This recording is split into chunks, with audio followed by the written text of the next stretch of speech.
Police are investigating the poisoning of Catherine Moore. Medics are fighting for her life. Andrew Rogers was the quintessential nerd in college.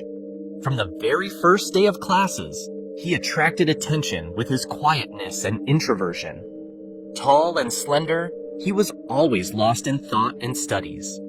Andrew was born and raised in a small town where he had few friends. His parents, both teachers at the local school, always pushed him towards academics, seeing great potential in him. When he entered college, Andrew hoped that everything would change. However, reality turned out to be different.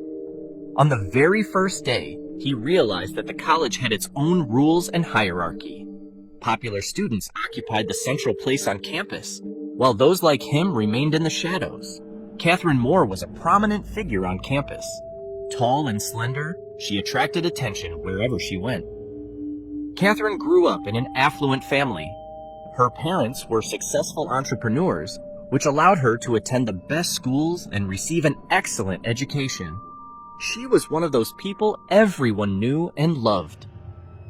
In the beginning of her sophomore year, Catherine faced academic difficulties. Some subjects were challenging for her, and she began to worry that her grades might suffer. It was then that she noticed Andrew.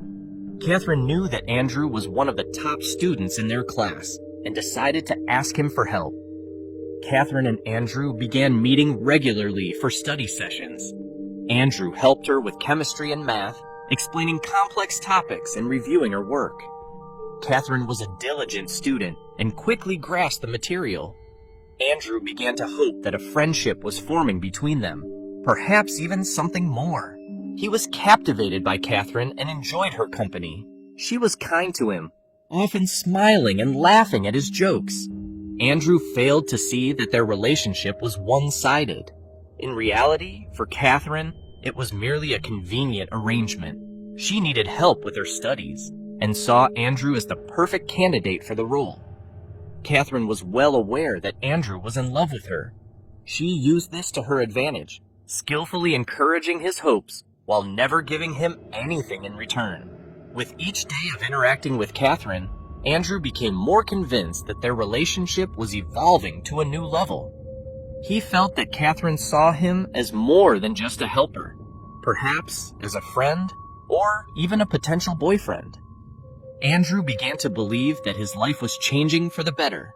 He became more self-confident, started smiling more, and even tried to pay more attention to his appearance. He gave her small gifts, books that he thought she might like, notebooks for her notes, and occasionally sweets.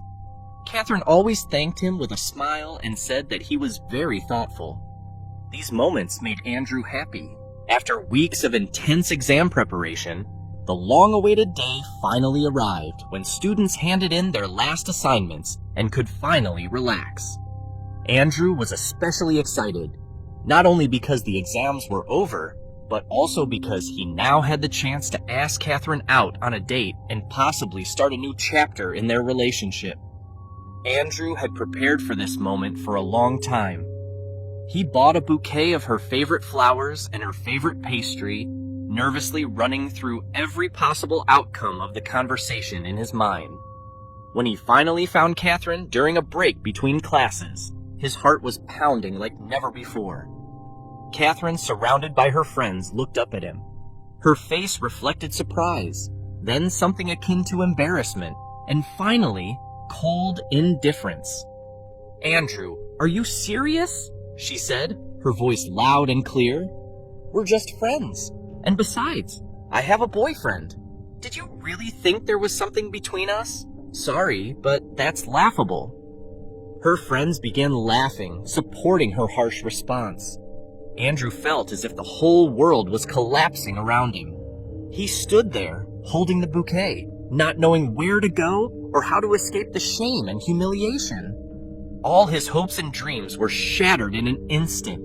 It got even worse when he learned that she had a boyfriend, Tom, who knew about it and even approved of her actions. That was the last straw. After that incident, Andrew fell into a deep depression. He avoided people, rarely left his room, and almost stopped interacting with anyone. He felt ashamed to be on campus, where everyone knew about his humiliation. For other students, it was a one-day news story, but for Andrew, it became a constant reminder of his failure and naivety. Inside Andrew, a sense of hatred began to take root.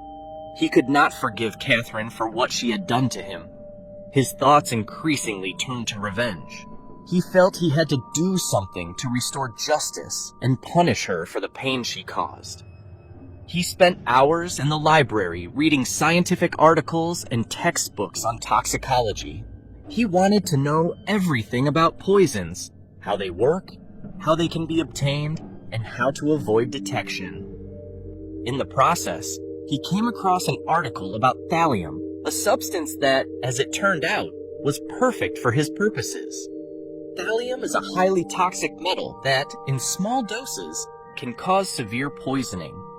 Its effects are similar to those of common food poisoning, and symptoms are difficult to recognize in the early stages. Andrew learned that thallium could be used in medical and industrial applications, but its purchase and sale are strictly regulated. Andrew understood that revenge had to be carefully planned and thought out in every detail. The first task was obtaining thallium. Andrew knew that this substance was strictly regulated, so he proceeded cautiously. He contacted an acquaintance working at a geological institute under the pretense of needing to deal with a rat infestation at home. The acquaintance, not suspecting anything amiss, agreed to help and provided Andrew with a small amount of thallium. Once he obtained the thallium, Andrew stored it in a secure place to prevent accidental discovery. He hid it in his room, carefully wrapping it in several layers of packaging. Andrew decided that the ideal way to deliver the thallium to Catherine would be through her favorite pastry. He ordered the pastry from a local bakery, but before handing it to the courier, he carefully unwrapped the packaging and mixed the thallium into it. He used surgical gloves and sterile tools to avoid leaving any traces. To ensure Catherine would not suspect who sent the gift, Andrew acted anonymously. He arranged the delivery online using fake information and paid for the order in cash. The courier was told it was an anonymous gift from a secret admirer, which added an element of intrigue and reduced the likelihood of suspicion. Andrew chose Catherine's birthday to execute his plan. He knew that she would be receiving many gifts and attention that day, which would help to camouflage his actions. Additionally, her family and friends would be occupied with the celebration, making it more difficult to quickly assess her condition if she began to feel unwell. After Catherine ate the pastry, it was only a few minutes before she began experiencing the first symptoms of poisoning. At first, it was mild nausea and weakness, which she attributed to possible overeating or fatigue from the celebration. However, by the end of the day, her condition had significantly worsened. Noticing the deterioration in her condition, her parents called for an ambulance. The doctors who arrived on the scene suspected that it might be food poisoning or a gastrointestinal infection. They transported Catherine to the hospital, where she underwent an initial examination and received standard treatment. Despite the medical efforts, her condition continued to deteriorate. A few days after hospitalization, Catherine began to lose her hair. This caused serious concern among the doctors, as hair loss is not typical of ordinary food poisoning or infections. Doctors conducted a series of tests and analyses in an attempt to determine the cause of Catherine's worsening condition. However, a precise diagnosis remained elusive. Thallium poisoning symptoms often mimic other illnesses, making detection difficult. The time left for accurate diagnosis was rapidly running out. Despite all the medical efforts, Catherine passed away a week after the first symptoms appeared. After Catherine's death, the police launched an investigation to determine the cause of her tragic demise. The autopsy confirmed the presence of thallium in her system, indicating deliberate poisoning. Investigators began interviewing anyone who might have had any connection to Catherine, including her family and acquaintances. The police visited the college where Catherine studied and conducted interviews with her classmates, professors, and friends. Initially, they tried to understand if she had any conflicts with anyone, or if there were people who might have wished her harm. Students' recollections were vague. Many remembered her as a popular girl, but almost no one recalled her interactions with Andrew. Investigators began checking all the chemical plants and research institutes in the area where access to thallium might be possible. They interviewed employees and examined records of toxic substance distribution.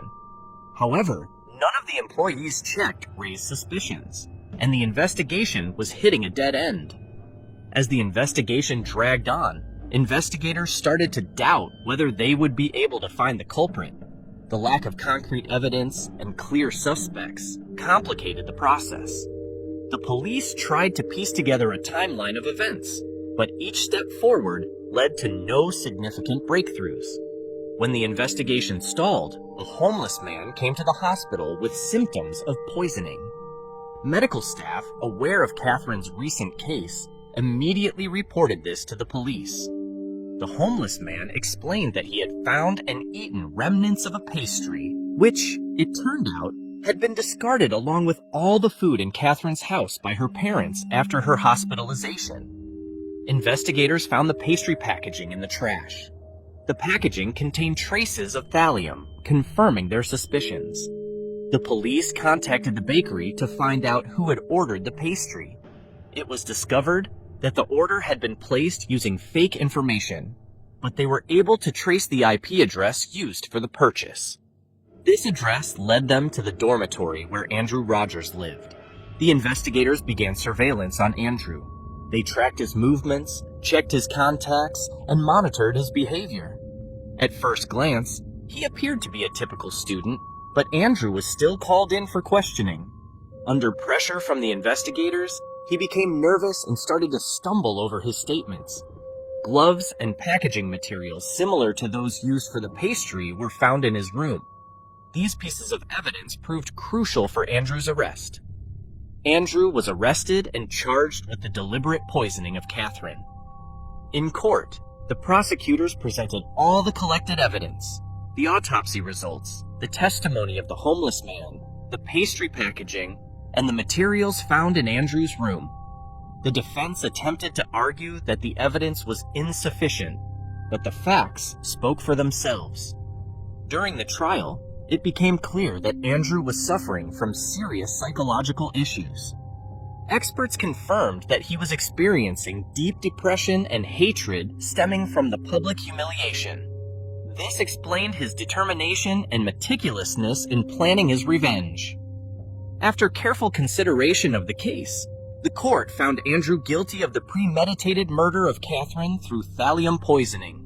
Given the evidence and the premeditated nature of the crime, the court sentenced Andrew to 25 years in prison without the possibility of parole. Andrew's attorney tried to portray him as a victim of circumstances, focusing on his psychological state and the emotional trauma following his public humiliation. Psychological experts testified that Andrew suffered from severe depression and paranoia. However, these arguments did not outweigh the weight of the evidence against him. Andrew was immediately taken into custody and sent to prison to serve his sentence.